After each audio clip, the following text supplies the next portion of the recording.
फौजी साहब, कुछ बातें आपने क्लियर कर दी। एज ऑफ नाउ क्या स्टेटस है तहरीक लब्बैक का? ये एक बैंड ऑर्गेनाइजेशन है, इलेक्शन में हिस्सा नहीं ले सकती, सियासी सरगर्मी नहीं कर सकती, अपने दफ्तर नहीं खोल सकती, नाम बदल के काम नहीं कर सकती, इस वक्त ये स्टेटस है इनका? जी बिल्कुल, आपने दुरुस्त कहा। इस वक्त एग्जैक्टली यही स्टेटस है जो कि एक कालेदम तंजीम का होता है।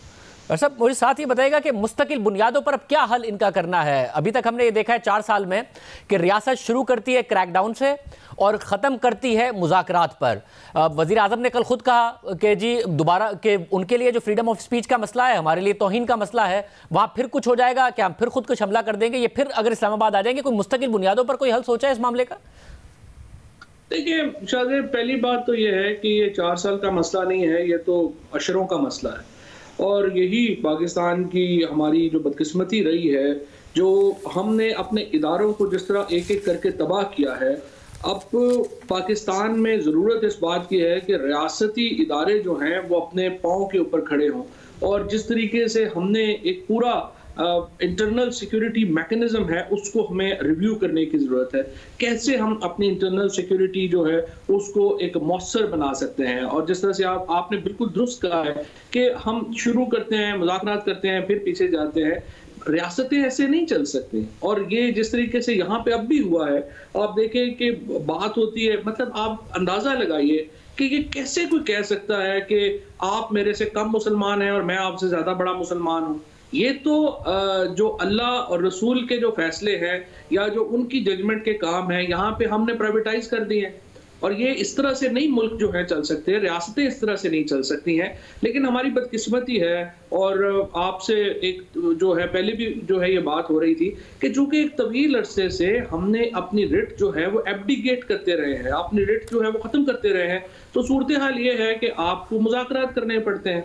आपको जो है वो चीज़ें जो है उनको बेहतर बनाने के लिए, अवाम की जान और माल के लिए जो है वो फिर आपको जो है वो आगे इस तरह करना पड़ता है। असूली तौर के ऊपर रियासत की जो रिट है और इंटरनल सिक्योरिटी का रिव्यू जो है वो बहुत इंपॉर्टेंट है, और वो इंशाअल्लाह ताला अब शुरू हो रहा है। फौज साहब, और ये किस लेवल पर जाकर होगा और अपोजिशन को किस हद तक एतमाद में लेकर होगा? क्योंकि इस वक्त मसला ये है कि आज के मुआहदे के बाद भी वो बैंड जरूर है, कलदम है, मगर ज्यादा मजबूत पॉलिटिकली नजर आते हैं। कि वजीर आजम ने कहा कि जी ये हम नहीं कर सकते कि किसी का सफीर निकाल दें, मगर करारदाद आई। वजीर दाखिला ने कहा कि मुज़ाकरात नहीं होंगे और हम ये करारदाद नहीं लेके आएंगे, मगर करारदाद आई।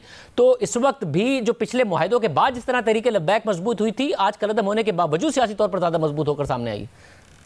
नहीं, सियासी तौर पे मजबूत होकर वैसे सामने नहीं आई है। अगर आप थोड़ा सा ये देखें कि झगड़ा क्या था, ये करारदाद लाने में तो पहले भी कोई प्रॉब्लम नहीं था। मसलन ये प्राइवेट मेंबर जो हैं वो एक रेजोल्यूशन लेके आए हैं कि इस पर बहस की जाए कि सफीर को या जो है वो निकाला जाए या नहीं निकाला जाए। क्योंकि हम तो पार्लिमानी जमहूरियत में है ना, और अगर पूरी पार्लिमानी जमहूरियत में पार्लियामेंट ये फैसला करे तो उसका फैसला प्रिवेल करना है। जो वो कह रहे थे कि नहीं आप जरूर निकालें, ये मामला जो है इसके ऊपर बुनियादी तौर के ऊपर जो इख्तलाफ हुआ, तो अल्टीमेटली जो है वो पोजीशन उन्होंने जो है वो अपनी पीछे हटे, जो कि एक दुरुस्त फैसला है। देखिए ना, ये सारे पाकिस्तान के शहरी हैं और वो उस हवाले से एक राय रखने में कोई प्रॉब्लम नहीं है। मैं जमहूरियत में मुख्तलिफ ग्रोह अपनी राय रख सकते हैं और वो राय बहुत एक्सट्रीम राय भी हो सकती है। लेकिन आप डंडा उठा के मुझे नहीं कह सकते, हुकूमत को नहीं कह सकते कि आपने, चूंकि मेरी ये राय है आप इसको इन्फोर्स करें।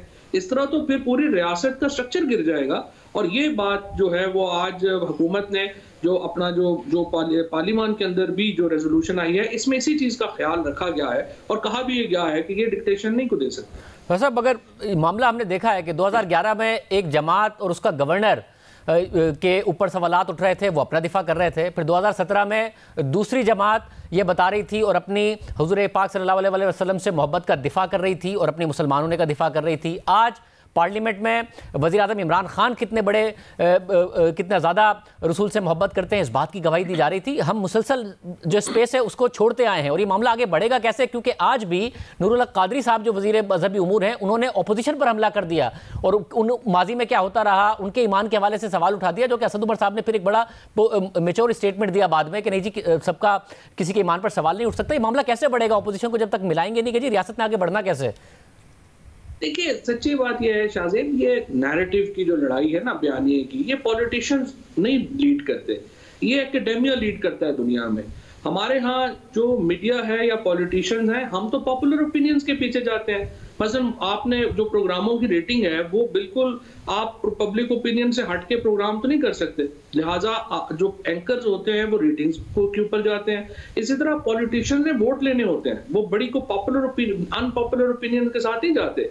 पूरी दुनिया में ये जो अनपॉपुलर ओपिनियंस होती हैं इनको एकेडेमिया लीड करता है, क्योंकि उनके इस तरह के इंटरेस्ट नहीं होते, वो प्योरली इंटेलेक्चुअल जो आर्गुमेंट्स हैं उसके ऊपर जाते हैं। हमारा जो सबसे बड़ी मुसीबत ये हुई है पाकिस्तान में कि जो 80s की हमारी पॉलिसी रही है, हमने अपने एकेडेमिया को भी खत्म कर लिया है। हमने जो इंडिपेंडेंट जो थिंकर्स होने चाहिए थे सोसाइटी में वो ही नहीं है। और तीसरी बात जो इंपॉर्टेंट है, लॉ एंड ऑर्डर इतना बिगड़ गया कि जो कुछ लोग अकल की बात करते हैं या जो बात करते हैं उनको तो जो है वो गोली मार दी जाती है। आप देखिए एक लंबी लाइन है उलमा की जिनको जो है वो जो शहीद कर दिए गए।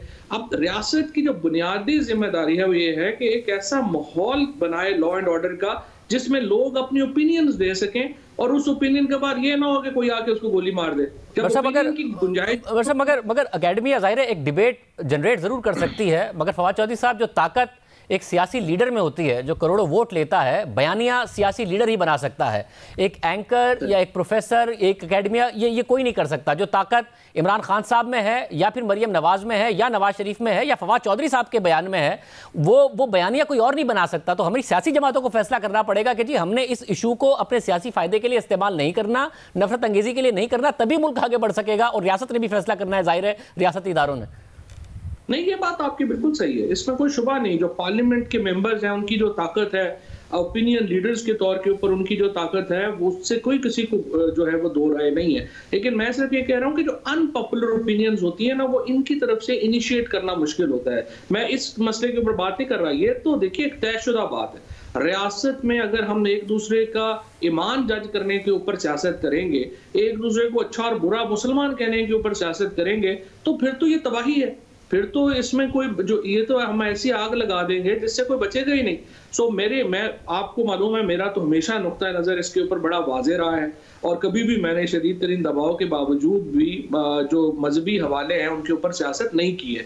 और यही मैं समझता हूँ कि जो हमारी बड़ी लीडरशिप है बाकी भी पार्टीज की, लेकिन अनफॉर्चुनेटली आज भी आपने देखा कि PMLN की तरफ से क्या इब्तिदा हुई। और फिर जो दूसरा एक नॉन सीरियस एटीट्यूड था, जैसे शाहिद खाकान अब्बासी साहब ने ऐसा किया, उससे फिर पार्लियामेंट का कोई रहा सा वकार भी खत्म हो जाता है। लोग समझते हैं कि क्या ये जोकर आ गए हैं पार्लियामेंट में और इस तरह की गुफ्तगू शुरू करते हैं। ये जब तक पार्लियामेंट अपने आप को सीरियसली असर्ट नहीं करेगी और हम बड़े इश्यूज के ऊपर अब हम कह रहे हैं, आप बैठे हैं लोग इसके ऊपर, उनका मुतालबा है कि वजीर आजम पार्लियामेंट में आके इस मामले को लीड करें। कल वजीर आजम ने कौम से खिताब कर दिया, पार्लियामेंट का सेशन हो रहा था, आज भी प्राइवेट मेंबर ने बिल पेश किया। वो कह रहे हैं हुकूमत अपनी पॉलिसी दे। आज ये जरूर हुआ है कि अपोजिशन ने नफरत अंगेजी नहीं की है, जाहिर है करारदाद पे सवाल जरूर उठाएं, ये नहीं कहा कि किसी के ईमान पर आके सवाल उठा दिया हो या इस किस्म का मामला हुआ हो, ये कम से कम आज नहीं हुआ है। नहीं, वजीर आजम तो अपनी पॉलिसी दे चुके हैं। कल का जो वज़ीर आज़म साहब का कौम से खिताब था उसमें बड़ी वाज़ेह तौर पर उन्होंने अपनी पॉलिसी दे दी है। अब अगर आप उस पॉलिसी से इख्तलाफ है और आप PMLN चाहती है या पीपल्स पार्टी चाहती है कि पॉलिसी कोई और होनी चाहिए, वो अपनी रेजोल्यूशंस ले आएंगे और सारी जो पार्लियामेंट है उसके सामने नून की पोजीशन भी आ जाएगी, पीपल्स पार्टी की भी आ जाएगी और बाकी मेंबर्स की भी आ जाएगी। अगर वो बहैसियत जमात लाना चाहते हैं बहैसियत जमात ले आए, और अगर शाहिद खाकान अब्बासी साहब या हसन इकबाल साहब इंडिविजुअल मेंबर्स के तौर पे लाना चाहते हैं तो इंडिविजुअल मेंबर्स।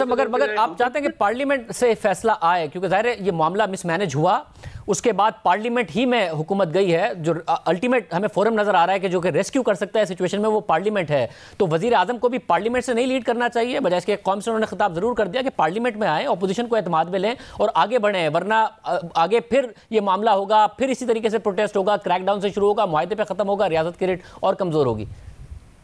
देखिए सवाल यह है कि जो इस वक्त की जो पोजीशन है या जिस तरीके से प्राइवेट मेंबर बिल आ गया है, हमने तो मुआहदा पूरा कर दिया। जो हमसे जो बातचीत हुई है, जो बात हुई है, हमने वो सारी बातें जो अमल दरामद कर दी हैं और वो मुकम्मल हो गया। हमारी तरफ से अब और कुछ करने को रह नहीं गया। हाँ, अगर वो PMLN और पीपल्स पार्टी इसको आगे बढ़ाना चाहते हैं या PMLN बढ़ाना चाहती है, so it's up to them.